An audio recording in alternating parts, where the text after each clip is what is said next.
Hey guys, this is Dhruv Chauhan and guys आज की video उन स्टूडेंट्स के लिए बहुत ही ज़्यादा इंपॉर्टेंट है जिनकी केमिस्ट्री या तो वीक है या फिर वो केमिस्ट्री में एक अच्छे मार्क्स स्कोर नहीं कर पा रहे हैं। क्योंकि गाइस केमिस्ट्री एक ऐसा सब्जेक्ट है जो अकेला आपके पूरे जेई के स्कोर को काफ़ी अच्छा अमाउंट से बूस्ट कर सकता है। तो गाइस आज की वीडियो आप सभी के लिए बहुत ज़्यादा इंपॉर्टेंट है। ये वीडियो मैं आपके 2019, 2020, 2021 और 2022 के जेई मेंस के सभी पेपर्स का डिटेल एनालिसिस करने के बाद बना रहा हूँ। तो आज की वीडियो के लिए मैंने कुछ चैप्टर सिलेक्ट करे हैं और ये सिलेक्टेड चैप्टर्स का काफ़ी ज़्यादा इंपॉर्टेंट है और इन चैप्टर्स को भी मैंने 3 कैटेगरी में डिवाइड कर दिया। पहली कैटेगरी जिसमें बहुत ज़्यादा इंपॉर्टेंट वेरी इंपॉर्टेंट चैप्टर्स हैं आपके, जिनसे भर भर के क्वेश्चन आते हैं। दूसरी वो जिनमें मैंने इंपॉर्टेंट चैप्टर्स को डाला है जिनसे आपके काफ़ी ज़्यादा क्वेश्चन आते हैं पर पहली कैटेगरी से कम आते हैं। तीसरी कैटेगरी वो जिनमें पहली 2 से रिलेटिवली क्वेश्चन कम आते हैं। तो गाइस इन तीनों कैटेगरी के बारे में मैं वीडियो में आपको डिटेल में एक्सप्लेन करने वाला हूँ और तरीका भी बताने वाला हूँ कि किस तरीके से आपको इन चैप्टर्स को करना है। क्योंकि गाइस लिस्ट तो आपको यूट्यूब पर सब दे देंगे बट ये नहीं बताते आपको किस तरीके से उन्हें करना है, जो कि सबसे ज़्यादा इंपॉर्टेंट चीज़ है। तो मैं आपको ये भी बताऊंगा आपको इन्हें कैसे करना है और वीडियो के एंड में मैं आपको फ्री रिसोर्सेज भी बताऊंगा जहां से आप इन चैप्टर्स को पढ़ सकते हो या फिर इनकी अच्छे से प्रैक्टिस कर सकते हो। तो गाइस बस वीडियो को पूरा अच्छे से देख लेना और मैं इस बात की गारंटी देता हूं कि जैसे आपके केमिस्ट्री के सेक्शन में 30 क्वेश्चन आते हैं तो आप उन 30 में से 25 क्वेश्चन कर लोगे और आपको इतने ही अटैम्प्ट करने होते हैं, 25 ही आप मैक्सिमम अटैम्प्ट कर सकते हो। तो आप यानी कि पूरे क्वेश्चन कर सकते हो केमिस्ट्री के सेक्शन में। बस जो मैं इस वीडियो में कह रहा हूँ उसे ढंग से फॉलो कर लेना और आपको डेफिनेटली 2 से 3 हफ्ते के अंदर रिजल्ट्स भी देखने को मिल जाएंगे। तो चलो गाइस वीडियो को स्टार्ट करते हैं। तो गाइस इससे पहले कि मैं आप लोगों के साथ ये पूरे चैप्टर्स डिस्कस करना स्टार्ट करूं और बताऊं कि आपको इन्हें किस तरीके से कवर करना है, मैं आप लोगों का एक डाउट एड्रेस करना चाहता हूं। आप में से कई स्टूडेंट मेरे से पूछते हो भैया मैं किस तरीके से मॉक टेस्ट दूं या फिर कहां से मॉक टेस्ट दूं जहां से मुझे रेलेवेंट मॉक टेस्ट मिले। तो गाइस इस चीज़ के लिए ओसवाल बुक्स की तरफ से एक ये बुक आती है जेई मेन मॉक टेस्ट के नाम से। इसमें आपको 15 मॉक टेस्ट मिल जाते हैं जेई मेन के लेटेस्ट पैटर्न के अकॉर्डिंग और इसमें आप जैसे मॉक टेस्ट दोगे तो आपको उनके आंसर की तो मिलेगी, उसके साथ में आपको डिटेल्ड सॉल्यूशन भी मिलने वाले हैं उन सभी मॉक टेस्ट के। तो आप ताकि ये भी देख पाओ कि आप कौन से स्टेप में गलती कर रहे हो या फिर आपके क्वेश्चन में क्या गलती हो रही है, क्योंकि ये चीज़ बहुत ज़रूरी है कि आप पे उसका पूरा सॉल्यूशन अवेलेबल हो। और गाइज इसमें मॉक टेस्ट के साथ साथ में आपको कुछ जेईई मेन 2022 के प्रीवियस ईयर पेपर भी सॉल्व करके दिए हुए हैं और इसमें गाइज आप लोगों के लिए माइंड मैप्स और मेमोनिक्स भी दिया है। क्योंकि गाइज केमिस्ट्री में हम सभी को पता है हम चीज़ें भूल जाते हैं, तो उन्हें लर्न करने के लिए माइंड मैप्स और मेमोनिक्स काफ़ी इंपॉर्टेंट हो जाते हैं। तो इसमें आपके लिए वो सब भी दिए हुए हैं। तो अगर इस बुक को आप लोग लेना चाहते हो तो इसका लिंक आपको डिस्क्रिप्शन में मिल जाएगा, वहाँ से जाके आप इस बुक को परचेज कर सकते हो। तो गाइज अब हम अपना लेवल 8 डिस्कस करना स्टार्ट करते हैं। तो गाइज सबसे पहले डिस्कस करने से पहले मैं आप लोगों को ये इस डॉट का मतलब बता देना चाहता हूँ। जैसे कि आप लोग देख सकते हो कुछ चैप्टर्स के आगे मैंने डॉट लगाया, तो इसका मतलब गाइज ये है ये बेस बिल्डिंग चैप्टर है। क्योंकि जैसे कि गाइज मैं आप लोगों को हमेशा कहता हूँ कुछ चैप्टर्स ऐसे होते हैं जो आपका बेस बिल्ड करते हैं, जो कि आपके आगे के चैप्टर्स में भी जिनके कॉन्सेप्ट यूज होते हैं। तो इन चैप्टर्स को आपको सबसे पहले करना ही पड़ेगा। क्योंकि गाइज कोई चैप्टर कितना ही इंपॉर्टेंट हो, अगर आपने बेसिक चैप्टर्स नहीं करे हैं ना तो आपको उनके कॉन्सेप्ट तो आते नहीं है। तो जब ये इंपॉर्टेंट चैप्टर्स में इनके कॉन्सेप्ट यूज होंगे तो आप उन्हें भी अच्छे से नहीं कर पाओगे। तो इसलिए इस वीडियो में मैंने कुछ बेसिक चैप्टर्स के आगे डॉट लगा दिया ताकि आप सबसे पहले इन्हें करो। अगर आप लोगों ने इन्हें नहीं करा है तो सबसे पहले आपको इन्हें बेसिक चैप्टर्स को करना है, उसके बाद इंपॉर्टेंस के हिसाब से आपको चैप्टर्स को करना है। जैसे कि लेवल ए है, फिर लेवल ए के सारे चैप्टर्स करें, फिर लेवल बी पे गए उसके सारे चैप्टर करें, फिर सी के। बट सबसे पहले जो मैंने बेसिक चैप्टर्स को जो मार्क करा है उन्हें या तो आप अभी अपनी कॉपी लेके बैठो और उन्हें नोट डाउन करो, या फिर मैं आपको टाइम दे दूंगा स्क्रीनशॉट लेने का, तब आप स्क्रीनशॉट ले लेना। और फिर सबसे पहले उन बेसिक चैप्टर्स को करना है, फिर लेवल ए के जो सारे इंपॉर्टेंट चैप्टर्स हैं उन्हें करना है, फिर लेवल बी के चैप्टर्स को करना है, फिर लेवल सी के चैप्टर्स को करना है। तो इस तरीके से आप लोगों को करना है। अब गाइज हम डिस्कस करते हैं अपने लेवल ए को। तो लेवल ए में हमारा सबसे पहला चैप्टर है जीओसी और जीओसी के आगे मैंने डॉट लगाया क्योंकि गाइज ऑर्गेनिक केमिस्ट्री का सबसे ज़्यादा इंपॉर्टेंट चैप्टर है। ये आपका पूरा बेस बिल्ड करता है गाइज ऑर्गेनिक केमिस्ट्री का। तो इसे जितना अच्छे से हो सके गाइज उतना अच्छे से आप लोगों को करना है। तो जीओसी बहुत अच्छे से करना और इससे क्वेश्चन भी बहुत आते हैं guys. 2 question on an average her shift में आपको इसके देखने को मिल जाएंगे। इससे 2 क्वेश्चन आपके हर शिफ्ट में आते हैं। तो गाइज बहुत ज़्यादा इंपॉर्टेंट चैप्टर है और अभी रिसेंटली 2022 में तो इससे बहुत क्वेश्चन आए, तो इसे ज़रूर अच्छे से करना है। अब गाइज हमारा सेकंड चैप्टर है कोऑर्डिनेशन कंपाउंड। गाइज पूरी केमिस्ट्री में गाइज बहुत ज़्यादा इंपॉर्टेंट ये चैप्टर आपका रोल प्ले करता है, क्योंकि इससे आप कोई सी भी शिफ्ट उठाओ बहुत ज़्यादा क्वेश्चन आपको देखने को मिलेंगे। बट फिर भी मैंने सब शिफ्ट को कंसिडरेशन में लेके इससे 2 ही क्वेश्चन लिखे हैं, बट 2 से ज़्यादा भी कई शिफ्ट में इसके क्वेश्चन आते हैं, बट स्टिल मैंने 2 ही लिखे हैं। तो 2 क्वेश्चन तो हर शिफ्ट में इसके आने ही आने होते हैं, तो इसे भी बहुत अच्छे से करना है। अब हमारा थर्ड चैप्टर है P block. P block guys बहुत बड़ा चैप्टर है, तो पर इससे क्वेश्चन भी काफ़ी ज़्यादा आते हैं, 2 से 3 क्वेश्चन आपके इससे हर शिफ्ट में आते हैं। और गाइस पी ब्लॉक में जिन लोगों को डर लगता है कि भैया इतना बड़ा है नहीं कर पाऊंगा, तो मैं कहूँगा एटलीस्ट आप इसका वो वाला कर लो जिसमें आपके ग्रुप नंबर 15, 16, 17 और 18 है, जो आपका 12th वाला पार्ट है, क्योंकि उससे ज़्यादातर क्वेश्चन आते हैं। अब मैं ये नहीं कह रहा 13, 14 से क्वेश्चन नहीं आते, बट ज़्यादातर क्वेश्चन उसी से आते हैं। तो अगर आप पे उसको करने का टाइम है तो आप उसे कर लेना, पर वैसे अगर पूरा करने का टाइम है तो पूरा ही करके जाना, क्योंकि काफ़ी क्वेश्चन आते हैं इससे। अब गाइस हमारा 4th चैप्टर है बायोमोलिक्यूल्स प्लस पॉलीमर। दोनों ही छोटे से चैप्टर हैं, आप एनसीईआरटी से इजीली इन्हें कर सकते हो, और इनसे भी गाइस 2 से 3 क्वेश्चन आते हैं। तो गाइस बहुत ज़्यादा इंपॉर्टेंट हो जाते हैं चैप्टर। इस टाइप के चैप्टर्स पे कभी कभार हम ध्यान नहीं देते, हम ज़्यादा इंपॉर्टेंट चैप्टर्स को करने में लगे रहते हैं, कोऑर्डिनेशन कंपाउंड पे काफ़ी टाइम लगा दिया और इन्हें छोड़ ही दिया, तो गाइस हम अपने सीधे 2 से 3 क्वेश्चन छोड़ रहे होते हैं। तो छोड़ना इन्हें तो बिल्कुल भी नहीं है, काफ़ी इंपॉर्टेंट चैप्टर है। दोनों एनसीईआरटी से हो जाएंगे आपके अच्छे से, और कहीं से कुछ नहीं करना, बस प्रीवियस ईयर की प्रैक्टिस कर लेना, तो 2 से 3 क्वेश्चन आपके पक्के हो जाएंगे। अब गाइस हमारा नेक्स्ट चैप्टर है chemistry in everyday life plus environmental chemistry. अब ये दोनों भी गाइस बहुत ज़्यादा आसान चैप्टर हैं, ये मतलब फ्री के नंबर होते हैं एक तरीके से, तो इनसे भी आपके 2 क्वेश्चन हर शिफ्ट में आते हैं, तो इन्हें ढंग से करके चले जाना गाइस, इन्हें बिल्कुल मत छोड़ना। कई बच्चे जेईई मेंस से स्पेसिफिक टॉपिक जैसे कि है, इन्हें लाइटली ले लेते हैं, बट इन्हें लाइटली नहीं लेना, क्योंकि इनके क्वेश्चन आपके एडवांस में तो आने वाले होते नहीं हैं। तो एनटीए पे एक ही ऑप्शन बचा कि इन्हें जेईई मेंस में ही पूछे, तो इसलिए वो जेईई मेंस में इनके इतने क्वेश्चन डालते हैं, तो इसलिए गाइस इन्हें ढंग से करके जाना है। अब गाइज हमारे 6th जो चैप्टर है वो है periodic properties plus surface chemistry. तो गाइज दोनों ही काफ़ी इजी चैप्टर हैं, आपके इजीली मतलब ज़्यादातर स्टूडेंट्स ये काफ़ी आसानी से कर लेते हैं। और पीरियोडिक प्रॉपर्टीज़ तो कर लेना अगर नहीं करा तो, क्योंकि काफ़ी ज़्यादा आपके बेस बिल्ड करता है चैप्टर, और काफ़ी इंपॉर्टेंट कॉन्सेप्ट्स हैं इसके जो आगे यूज़ होते हैं, तो इसे ज़रूर ढंग से कर लेना, इससे भी आपके 2 क्वेश्चन हर शिफ्ट में आ जाते हैं।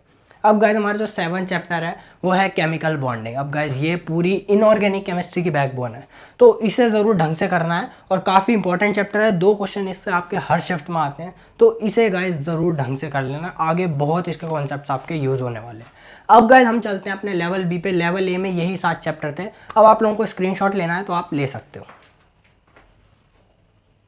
तो गाइज अब हम लोग बात कर लेते हैं अपने लेवल बी के बारे में। तो गाइज लेवल बी में हमारा पहला चैप्टर है हाइड्रोकार्बन, और गाइज हाइड्रोकार्बन आपका काफ़ी बेसिक चैप्टर है, इसके बिना आपकी ऑर्गेनिक केमिस्ट्री स्ट्रॉन्ग नहीं हो सकती, तो इसे ज़रूर अच्छे से कर लेना। इससे आपके 1 से 2 क्वेश्चन हर शिफ्ट में आते हैं, मिनिमम 1 क्वेश्चन तो हर शिफ्ट में आता है, बाकी इससे 2 तक जाते हैं, तो 1 से 2 क्वेश्चन आपके हर शिफ्ट में ऑन एन एवरेज इससे आ जाते हैं। अब गाइज हमारा सेकंड चैप्टर है अमाइंस। अमाइंस से आपके 1 से 2 क्वेश्चन हर शिफ्ट में आते हैं, और अमाइंस काफ़ी छोटा सा चैप्टर है, तो आप इसे इजीली कर सकते हो। अब इससे मेनली आपके एसिडिटी बेसिडिटी इस टाइप के क्वेश्चन आते हैं, तो 1 से 2 क्वेश्चन आप अपने अमाइंस से मान के चल सकते हो। अब गाइज हमारा 3rd चैप्टर है अल्कोहल फिनॉल, और गाइज अल्कोहल फिनॉल भी अभी रिसेंटली 2022 से तो इससे काफ़ी क्वेश्चन आने लगे हैं, तो अल्कोहल फिनॉल से भी आपके ऑन एन एवरेज 1 से 2 क्वेश्चन आपके हर शिफ्ट में आते हैं, तो इसे भी अच्छे से कर लेना। अब गाइज आप में से कई लोग पूछोगे कि भैया सीधे हाइड्रोकार्बन के बाद मैं अमाइंस कर सकता हूँ क्या? तो गाइज मेरा आंसर है नहीं। ऑर्गेनिक केमिस्ट्री आप लोग बिल्कुल इस तरीके से मत करना, बीच में चैप्टर स्किप कर करके मत करना, एक सीक्वेंस में करना, जिस सीक्वेंस में एनसीईआरटी में आपको दे रखे है ना, उस सीक्वेंस में ही ऑर्गेनिक केमिस्ट्री को करो, चैप्टर्स को स्किप कर करके बिल्कुल मत करना, क्योंकि इससे आपकी ऑर्गेनिक कभी नहीं हो पाएगी और आप काफ़ी वीक कर लोगे अपनी ऑर्गेनिक केमिस्ट्री को। तो सीक्वेंस में करो, तभी आपको समझ भी आएगी और तभी आप अच्छे से उसके क्वेश्चन कर पाओगे। अब गाइज हमारा जो 4th चैप्टर है वो है डी एंड एफ ब्लॉक। अब इससे आपके 1 से 2 क्वेश्चन हर शिफ्ट में आते हैं, तो डी एंड एफ ब्लॉक भी इनऑर्गेनिक का पार्ट है। तो इनऑर्गेनिक के चैप्टर्स की एक खासियत होती है कि इनमें आप चीज़ों को अगर रट लेते हो ना ढंग से, तो आपको सीधे पता है कि यही आंसर होगा, और काफ़ी जल्दी आप आंसर करके अपने स्कोर को बूस्ट कर सकते हो। तो इसलिए इनऑर्गेनिक के चैप्टर्स तो गाइज ढंग से करके जाना। अब इसी तरीके से गाइज हमारा 5th चैप्टर है एस ब्लॉक। अब एस ब्लॉक भी गाइज काफ़ी छोटा सा चैप्टर है, मतलब पी ब्लॉक के कंपैरिजन में काफ़ी छोटा चैप्टर है, तो इसे आप ढंग से कर सकते हो, और इससे भी आपके 1 से 2 क्वेश्चन हर शिफ्ट में आते हैं। अब गाइज हमारा 6th चैप्टर है मेटलर्जी। अब मेटलर्जी कई बच्चों को करने में डिफिकल्टी भी लगती है, तो गाइज मैंने अपने नोट्स डाल रखे हैं, उसमें मैंने इसे अच्छे से एक्सप्लेन कर रखा है, तो उसे जब आप पढ़ लोगे तो आप इजीली प्रीवियस ईयर क्वेश्चन कर सकते हो। तो गाइज मेटलर्जी आप मेरे नोट से रेफर कर लेना, बाकी अगर आपको खुद समझ में आ रहा है तो वेल एंड गुड, तो आप वैसे ही कर लेना, और इससे भी 1 से 2 क्वेश्चन आते हैं, तो इसे ढंग से कर लेना। अब गाइज 7th चैप्टर है हमारा some basic concept of chemistry. आपका केमिस्ट्री का पहला चैप्टर यही होता है, और इससे आपके 1 से 2 क्वेश्चन आते हैं, और काफ़ी बेसिक चैप्टर है, तो जिसको नहीं आता है तो इसे ज़रूर ढंग से कर लेना। अब गाइज हमारा 8th चैप्टर है थर्मोडायनेमिक्स। तो थर्मोडायनेमिक्स से भी आपके 1 से 2 क्वेश्चन केमिस्ट्री में आ जाते हैं, और इसे भी मैंने बेसिक चैप्टर की कैटेगरी में डाला है, क्योंकि इसके भी कुछ कॉन्सेप्ट्स आपके आगे यूज़ हो जाते हैं। तो अब हमारा गाइज 9th चैप्टर है इलेक्ट्रोकेमिस्ट्री, और इलेक्ट्रोकेमिस्ट्री से भी आपके 1 से 2 क्वेश्चन हर शिफ्ट में आते हैं। अब आप में से कई लोग कहोगे भैया इतने सारे चैप्टर हैं लेवल बी में, तो और मैं लेवल ए भी करूँ बी भी करूँ, तो अगर आप लोगों पे टाइम नहीं है तो आप इसमें से कुछ चैप्टर हटा सकते हो। मैं आप लोगों को ये कह रहा हूँ क्योंकि ये लिस्ट मैंने इस हिसाब से बनाई है कि आप 25 में से 25 सारे क्वेश्चन कर दो ढंग से। बट अगर आप लोगों पे टाइम कम है तो आप लोग कुछ इसमें से चैप्टर हटा देना जो आपको लगता है आप नहीं कर सकते। ऐसे कोई बच्चा मेरे से कहे कि भैया मेरा इलेक्ट्रोकेमिस्ट्री बहुत वीक है या फिर डी एंड एफ ब्लॉक बहुत वीक है, तो मैं उसे कहूँगा यार इन दोनों चैप्टर को हटा के बाकी सारे कर ले। तो आपको भी वैसे ही करना है, जो चैप्टर आप लोगों को लग रहा है कि आपके वीक है उन कुछ चैप्टर्स को हटा दो, बाकी सबको कर लो और ढंग से आपका तब भी एक अच्छा स्कोर आ जाएगा। अब गाइज हम चलते हैं अपने लेवल सी पे। तो गाइज अब हम लोग बात कर लेते हैं अपने लेवल सी के बारे में। तो गाइज लेवल सी में आप लोग देख ही सकते हो सिर्फ 3 चैप्टर हैं। तो पहला चैप्टर है स्ट्रक्चर ऑफ एटम, तो इसे ढंग से कर लेना है, आपका फिजिक्स में भी काफ़ी यूज़ होता है, तो मैंने इसे बेसिक की कैटेगरी में डाल दिया है। इससे आपका एक क्वेश्चन हर शिफ्ट में आता है। अब गाइज हमारा सेकंड चैप्टर है सॉल्यूशन, ये आपका क्लास 12 का चैप्टर है और काफ़ी इजी चैप्टर है, तो इससे भी आपका एक क्वेश्चन आता है। और हमारा जो थर्ड चैप्टर है केमिकल काइनेटिक्स, इससे भी जनरली आपका एक क्वेश्चन हर शिफ्ट में आ जाता है, तो इसे भी आप ढंग से कर सकते हो, ये ईजी चैप्टर्स है। बाकी गाइज मैं आप लोगों को एक बार फिर से ऑर्डर रिपीट कर देता हूँ कि आपको चैप्टर्स को किस तरीके से करना है। सबसे पहले तो बेसिक चैप्टर्स करने हैं, अब चाहे वो ए में हो, बी में हो, सी में हो, किसी भी लेवल में हो, तो सबसे पहले बेसिक चैप्टर्स को कर लेना है, क्योंकि अगर वो ही नहीं करे तो इंपॉर्टेंट या फिर किसी भी टाइप के आप चैप्टर कर ही नहीं पाओ, क्योंकि उनके कॉन्सेप्ट हर चैप्टर में यूज़ हो रहे होंगे। तो सबसे पहले बेसिक चैप्टर कर लिए, उसके बाद अपना लेवल ए को बहुत अच्छे से करना है, क्योंकि उसके बहुत क्वेश्चन आने वाले, तो उसकी अच्छे से प्रैक्टिस करना। फिर लेवल बी, तो उसके बाद लेवल बी की अच्छे से प्रैक्टिस कर लेना। उसके बाद लेवल सी पे आना, फिर लेवल सी को करना। तो इस तरीके से आपको चैप्टर्स को करना है। और इसके बाद भी अगर आप लोगों पर टाइम बचता है तो जो बचे हुए चैप्टर हैं उनको करना। तो इस ऑर्डर में आप लोगों को चैप्टर्स को करना है, पर सबसे पहले ए को अच्छे से, फिर बी को, फिर सी को, और बेसिक तो सबसे पहले हमें करने हैं। बट अगर अब आपको लग रहा है कि भैया मेरे से बी में मान लो आपसे कुछ चैप्टर नहीं हो पा रहे हैं, तो एटलीस्ट इतना कर लेना कि उनके फॉर्मूले वगैरह रट लेना और कुछ प्रीवियस ईयर क्वेश्चन कर लेना। एटलीस्ट इतना तो उन्हें कर ही लेना। बाकी फिर ना हो तो छोड़ के अपना अगले चैप्टर पे चले जाना, उनको फिर अच्छे से करना, क्योंकि एक आधे चैप्टर हर एक के होते हैं गाइस, कोई भी ऐसा नहीं होता उसके सारे ढंग से हुए पड़े हैं। तो इस तरीके से भी करोगे तो भी हो जाएगा। अब मैं आप लोगों के साथ रिसोर्सेज डिस्कस करने स्टार्ट करता हूँ। तो गाइज अब हम लोग बात कर लेते हैं रिसोर्सेज की, कि कहाँ से आप लोगों को इन चैप्टर्स को करना है। तो गाइज रिसोर्सेज को मैंने काफ़ी कम रखने की कोशिश करी है, क्योंकि अभी आप पे टाइम बहुत कम है। मैं लिखने को यहाँ पे और भी कई सारी रिसोर्सेज लिख सकता था, बट उससे गाइज आप लोगों को फ़ायदा नहीं होने वाला। आप इनको ही अच्छे से कर लो ना, तो आपको अपने स्कोर में काफ़ी अच्छा इंप्रूवमेंट देखने को मिल जाएगा। अब मैं यहाँ बहुत सारी रिसोर्सेज रख दूँ तो आप किसी को भी ढंग से नहीं कर पाओगे। तो जो मैंने रिसोर्सेज यहाँ पे लिखे हैं बस उन्हें ढंग से करना, और डेफिनेटली आप एक काफ़ी अच्छा स्कोर लेकर आओगे केमिस्ट्री के सेक्शन में। तो वैसे पहली रिसोर्स है आपके प्रीवियस ईयर के क्वेश्चन। तो आप में से कई लोग पूछते हो भैया कितने ईयर्स के करूँ, तो मैं कह रहा हूँ मिनिमम 2019 से 2022 तक के सारे चैप्टर वाइज क्वेश्चन कर लेना। अब चैप्टर वाइज आपको कहाँ से मिलेंगे, तो गाइज ये आपको मैथन गो जो साइट है, मतलब मैथन गो जो चैनल है सर का, उसी की साइट है मैथन गो, तो वहाँ पे आपको चैप्टर वाइज मिल जाते हैं हर ईयर के। तो ये मुझे काफ़ी सही बात लगती है उनकी साइट की। तो आप उनकी साइट पर जाके प्रीवियस ईयर डाउनलोड कर सकते हो और उन्हें सॉल्व कर सकते हो। तो chapter wise previous year question करने हैं 2019 से 2022 तक के। इसके बाद गाइज आपको एनसीईआरटी ज़रूर करनी है, इनऑर्गेनिक में तो स्पेशली, क्योंकि इनऑर्गेनिक में गाइज बहुत ज़्यादा इंपॉर्टेंट है एनसीईआरटी। तो एनसीईआरटी अच्छे से कर लेनी है, और प्रीवियस ईयर करोगे तो कुछ नई चीज़ उनसे भी पता चलेगी, तो उसे भी अपनी एनसीईआरटी में उसी चैप्टर के ऊपर जो थोड़ा सा स्पेस होता है उसमें लिख लिया करो। काफ़ी अच्छे से आपकी इनऑर्गेनिक केमिस्ट्री हो जाएगी। इसके बाद गाइज आपको वन शॉट। अब वन शॉट में कई लोग कहोगे भैया आपने तो मना करा था वन शॉट के लिए, तो मैंने मना सिर्फ उन स्टूडेंट्स को करा था जिन्हें किसी एक चैप्टर का बिल्कुल भी आइडिया नहीं है, मतलब पहले बिल्कुल ही नहीं करा, बिल्कुल नाम ही पहली बार सुन रहे हैं, बिल्कुल थोड़ा सा भी आइडिया नहीं है, उनको मैंने वन शॉट के लिए मना करा। और वो चीज़ मैं अभी भी कहूँगा, अगर आपने कोई चैप्टर, मतलब मान लो केमिकल बॉन्डिंग टाइप चैप्टर है, आप वो बिल्कुल उसका नाम ही पहली बार सुन रहे हो, तो बिल्कुल वन शॉट मत करना, आप नहीं कर पाओगे इतना ढंग से। तो फुल लेक्चर देखोगे तो चीज़ें ढंग से होंगी। बाकी अगर आपको लग रहा है कि आप कर सकते हो तो आप डेफिनेटली अपने हिसाब से भी कर सकते हो, बट मेरे से पूछोगे तो मैं यही कहूँगा कि आपने अगर किसी चैप्टर का बिल्कुल भी आइडिया नहीं है ना, तो वन शॉट मत करना। हाँ, अगर थोड़ा बहुत आइडिया पहले कर रखा है या कुछ इस टाइप का है तो आप डेफिनेटली वन शॉट से कर सकते हो। वन शॉट लेक्चर देखो, जेई वाला जो चैनल है और अनअकैडमी आइटम्स, इन दोनों के काफ़ी अच्छे वन शॉट है, तो आप इनमें से किसी से भी कर सकते हो। और इसके बाद अपने प्रीवियस ईयर के प्रैक्टिस जरूर अच्छे से कर लेना। अगर आप लोग वन शॉट भी कर रहे हो ना, तो भी मैं ये कहूँगा चलो वन शॉट आप लोगों ने कर भी लिए, तो प्रीवियस ईयर की प्रैक्टिस जो मैंने कहा 2019 से 2022 तक की, इनको गाइज बहुत अच्छे से कर लेना, क्योंकि अगर कुछ चीज़ वन शॉट में रह भी गई ना तो इनमें आपकी ज़रूर पूरी हो जाएगी। तो अगर वन शॉट भी देख रहे हो तो देख लो, बट 2019 से 2022 तक के प्रीवियस ईयर ढंग से समझ के करने। ये नहीं, कई बच्चे मैंने देखा है करने के लिए कर लेते हैं कि हाँ ये ऐसे ऐसे हो गया, समझ के अगले पे चलेगा, उससे दोबारा खुद से सॉल्व जब तक आप नहीं करोगे ना, आपको वो क्वेश्चन समझ में नहीं आएगा। तो जो क्वेश्चन नहीं हुआ उसे एक बार दोबारा सॉल्यूशन देख के समझ के खुद से सॉल्व जरूर करना।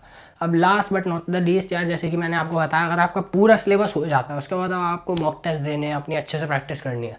तो जैसे ओसवाल बुक्स की जो जेई मॉक टेस्ट की बुक है, जैसे कि मैंने आपको बताया था, तो आप उसे ले सकते हो। उसका लिंक डिस्क्रिप्शन में मैंने आपको दे रखा है, उससे आप अपने मॉक टेस्ट देकर अच्छे से प्रैक्टिस कर सकते हो एग्जाम की। तो चलो गाइज, मैं मिलता हूँ आपसे अगली वीडियो में। इस वीडियो को बनाने में गाइज बहुत ज़्यादा मेहनत लगी है, सबसे ज़्यादा इस टाइप की वीडियोस को बनाने में मुझे मेहनत लगती है। तो गाइज प्लीज़ इस वीडियो को लाइक कर देना, जितने ज़्यादा आप लाइक दोगे उतनी ही जल्दी मैं आपकी मैथ्स और फिजिक्स के लिए भी इसी टाइप की सीरीज़ कंटिन्यू करूँगा। तो इसलिए इस वीडियो को ज़्यादा से ज़्यादा लाइक करो, अपने दोस्तों के साथ शेयर करो, एटलीस्ट एक दोस्त के साथ तो यार कर दो। मैं मानता हूँ ज़्यादा के साथ नहीं करोगे, कॉम्पिटिशन बढ़ जाएगा, बट प्लीज़ यार एक जो काफ़ी अच्छा आपका दोस्त हो उसके साथ शेयर कर देना। और चैनल पर अगर पहली बार आए हो तो सब्सक्राइब भी कर देना। अब मैं मिलता हूँ आपसे अगली वीडियो में, तब तक के लिए आप लोग मेहनत करते रहो और गाइस फोड़ते रहो।